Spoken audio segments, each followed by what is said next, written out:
All right, this is Best of NWF's Raw After Show, October 10th, 2015, and down do the ratings go. And this is another show where, when you just think they can't do anything else more wrong, they do it. And it's quite exciting to see the same boring matchups and the same kooky booking that we've been getting for months now. And it's pretty amazing how bad Raw has become. In fact, I don't even think there's been an era of Raw where it's been this bad before. Maybe when Raw first started, I don't really remember that, but this is just really getting ridiculous here. We start off Raw with a stupid intro with Kane and Stephanie and Triple H have missed their flight or trying to get a flight, and he's there and nobody cares. After that, we have Ambrose come to the ring. I'm not sure why he's there. He starts saying some stuff. Orton comes out. Orton tries to tell him that they should be the team and fight the Wyatt family. Then the New Day comes out, talks some trash. Next thing you know, we have a matchup. New Day picks up the victory here, and not much else to say there. This really got nothing going either direction. After that match, we have Nikki versus Naomi, and going back to Takeover Respect. When you see Nikki and Naomi in the ring, you talk about a huge step down from Sasha Banks and Bayley in an Iron Man match. It's really kind of hard to watch a Nikki match after that. Nikki picks up the victory after distraction with Brie, chanting, "We want Sasha." And of course, that's all the crowd wants. They want Sasha. They don't want Nikki. They don't want Naomi. They don't want Brie. They don't want Alicia Fox. They want Sasha Banks. And booking them like this is not helping anyone. They as you can see on NXT, they do it so right, but then when you come to Raw, they do it so wrong, and you can definitely tell the difference in creative teams. And it's, like I said, it's amazing to think of how a company could do so many wrong things and just get away with it still. After that, I noted down they're doing this thing with Payday sponsoring the main event, which is fine, whatever. But the problem is they have this corny thing where the fans are voting who's the craziest or the most out there superstar. I forget the exact word they said, but Paige wins it, and Paige takes a Payday bar, and it was stupid. That should have went to somebody else, not Paige, where she's trying to be serious right now. It just felt out of place and didn't fit into the storyline very well. After that, we have John Cena's U.S. Open Challenge. Like I've said before, this is just another match where we know Cena's going to win. There's no suspense. Everyone talks about, hey, you got to respect John Cena. He comes out and defends that every night. No, I don't. He comes out every night, has the same match that he has with everyone, false finish after false finish. And in this match, Ziggler hits him with everything he's got.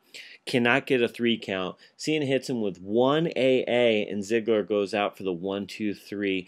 It makes Ziggler look like a joke. Ziggler gave him everything he got, every move he has, and he couldn't beat him. Cena hits him with 1 AA, and Ziggler's out for the count. I want you to explain to me how this helps any superstar. The John Cena Open Challenge, it was cool for the first couple weeks, just because we did get to see some good matches from Cena, which we don't normally get to see.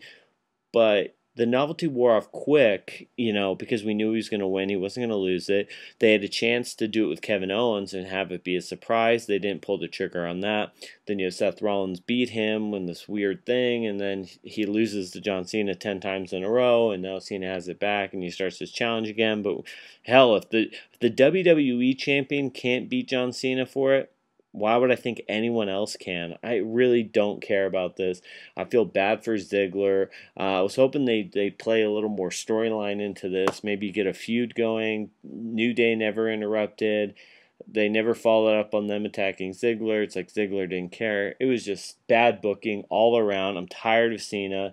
I'm tired of this open challenge. This might as well be instead of the U.S. title, will be the John Cena Memorial title, and he'll just keep it forever and never lose, and we'll have great matches where he shows the opponent that they're a real threat.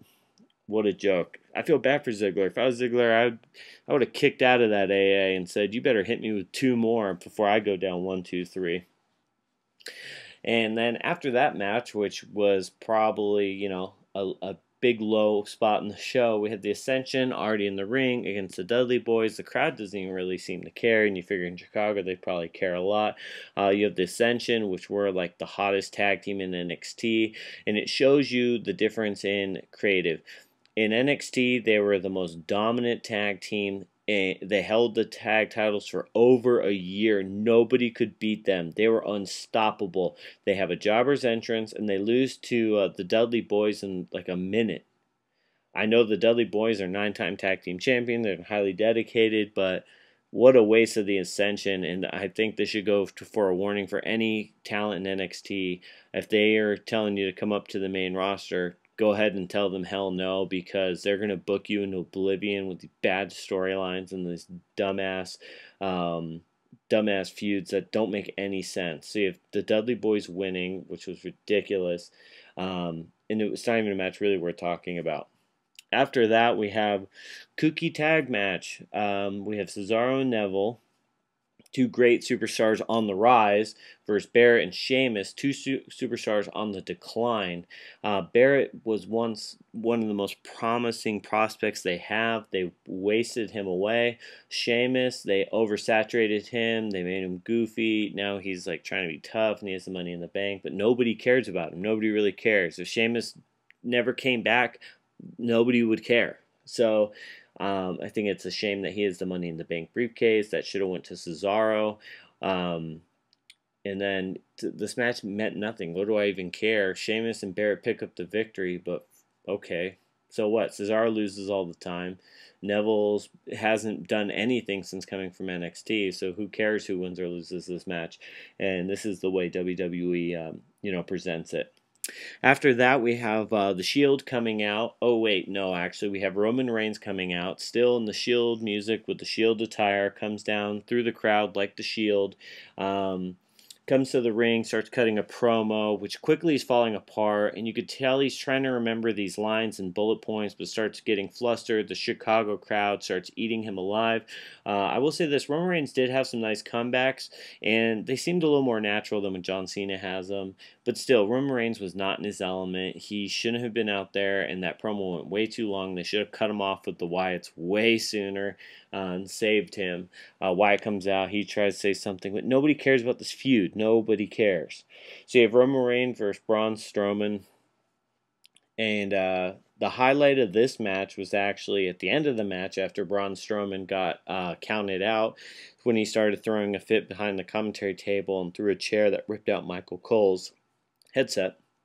So we didn't have to listen to Michael Cole for about 45 seconds, probably the best 45 seconds of the entire show. But as you can see, Roman Reigns is definitely not ready for the primetime spotlight. Braun Strowman, he loses a match, which is ridiculous. For him to lose, you're trying to make him a monster, but he loses via countout, which was sad. And this goes to show you more bad booking decisions where they continue it on, they keep leaving it lingering. It's like a wound that's been festering with infection, and they just think it's gonna get better, but it never gets better. You just cut off the arm and cut your losses. After that, we have Ryback versus Rusev. It's kind of sad to see where Rusev is today. He was an unstoppable force until he met John Cena, and ever since he lost to John Cena, he would have been better off in the pre-show of WrestleMania than facing John Cena. Now he's fighting Ryback, which Ryback is a lot better, but they should not have been matched up. This, I know they've faced each other in the past, but this should save these kind of matches for feuds down the line. So you have Ryback picking up the victory there. No surprise. After that, you have Summer Rae come in the ring, and she has some news she wants to share with Rusev, and of course, the actual real announcement of Rusev getting engaged to Lana, which had been out for a while, but I guess the news story really started breaking recently, so WWE.com reported it as well, and I thought they were just going to kind of ignore it on Raw, because Raw is kind of its own universe, but they brought it in, commentary was talking about it, which I thought was a bad idea, but then you have Summer Rae bring it up on the Titantron, and Well, I don't agree with doing that. After that, Summer Rae, she's noted as my MVP of Raw. She gave the best promo on Raw, and when you really think about that for a second, Summer Rae gave the best promo on Raw. Um, so that goes to say what other things you had going on. So yeah, she was definitely the MVP of this entire show, and I don't know. That whole storyline was a mess. I guess it's good that it just blew up and now it's just over. After that, we have Kalisto versus Kevin Owens.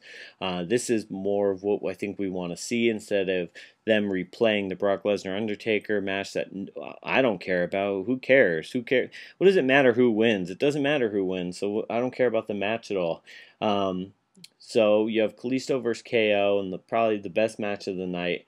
And Kalisto shows you, I mean, he reminds me a lot of Rey Mysterio. He definitely has some unique offense, and he's definitely entertaining. Kevin Owens, the best champion in the company right now, to be honest, because, you know, since he's not John Cena, you know, he actually has an opportunity or a chance of losing. And he's great with his heel work. He's just so good at it. I mean, there's nothing really bad you could say about his in-ring work. He goes ahead and picks up the victory there. After that, we have the time filler match, and this is reminiscent of last year or in the years past of a crappy Divas tag match. You have Brie and Alicia Fox versus Becky and Charlotte. Now, not to mention that this match was bad. It was, I think, 3 minutes long. You have actually Charlotte losing via drop kick from Brie. So you have your women's champion lose to a drop kick on Raw.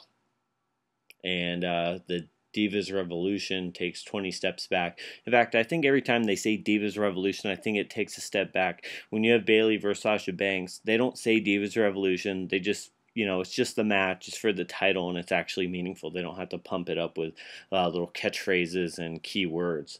After that, we have the just stupid matchup of Seth Rollins versus Kane in a lumberjack match. Right before this match it went up, you have Triple H saying that Kane can't wrestle. So who's it going to be? Who's it going to be? Oh, Demon Kane. Oh, what a shock. Everyone was so excited. Demon Kane comes out, and this isn't 1999, 2000 Demon Kane. This is 2015 Kane. And this Kane has been beaten many times by all sorts of opponents. I don't know who takes this seriously and who actually thinks this is a good matchup for Seth Rollins. This would have been much better if it was a Kevin Owens or a Cesaro or anybody else. Hell, I would have rather had Roman Reigns. But you have him versus Kane, the lumberjack match, and you have Big Show knocking out Kane, and what a mess.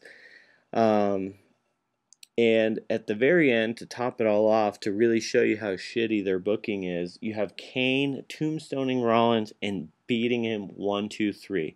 This marks the 5th time or 6th time in the past few months that Seth Rollins has been pinned or just lost a match. That's your WWE champion. That should be the most protected item in the company, and literally they are trashing it so bad. Like I said, the only title that means something right now is the Intercontinental title, because the U.S. title doesn't matter because John Cena has it, so who cares? You have the tag team titles, which are so ugly and mismanaged, they don't mean anything either. And then you have the WWE title. Oh, let me stop. You have the Divas title, which is a complete waste of time and energy, and then you have the WWE title with the champion loses multiple times. Now, I've thought of a theory after watching Takeover Respect and then watching Raw tonight. As everyone's noticed, Raw has been getting progressively worse over the past few months, and NXT has been getting better and better and better.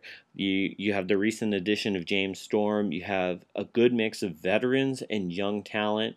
You have guys from the Indies, and you also have WWE's own project people, which weren't wrestlers, but they're making into wrestlers, and it's just such a great combination. I'm thinking Triple H has taken big steps back away from Raw, and he's focusing all his attention on NXT. And you could definitely see in the product. I think it's going to get to the point where where Vince is going to have to call Triple H to Raw to save Raw, because he obviously is so out of touch at this point and so clueless in mismanaging people that we know can be great. You have the Ascension, which were great champions. They're being wasted. You have Cesaro. When he came down to NXT, he looked like a superstar. He looked amazing. You have Neville, which was the NXT champion. The crowd was definitely behind him. You have Kalisto and Sin Cara that are being wasted away. You have Becky Lynch, Charlotte, and Sasha Banks that had awesome feuds and storylines in NXT being wasted away on the main roster. Hell, you can even say Rollins, coming from NXT, the first ever NXT champion. What a waste. He's a WWE champion, and I think the real champion of the company is either Kevin Owens or Finn Balor, because they actually make sense. It's really a shame. I can't wait until this Hell in a Cell is over with. Hopefully this Kane storyline's over with, and with rumors of John Cena being gone for the next few months, or at least a month. Can we give a random guy a chance? It makes me think back to when CM Punk was WWE champion and he fought Bryan like in 3 pay-per-views. I know Kane was in one of them, but it was like just a refreshing matchup. It was 2 guys like the fans could really be behind, and that's something that I always say about NXT. And most of their matches, it doesn't matter who wins. Sasha Banks or Bayley, the crowd respects them both, so it doesn't matter who wins or loses. But when you have Kane versus Rollins, it's unbelievable. Kane's a 20-year veteran. He's old as hell. How's a 28-year-old Seth Rollins WWE champion going to lose to him? It's silly. It really is. If I was Rollins, I'd be like, you can have this title back. I don't want to be the champion if this is how I'm going to be booked from now on.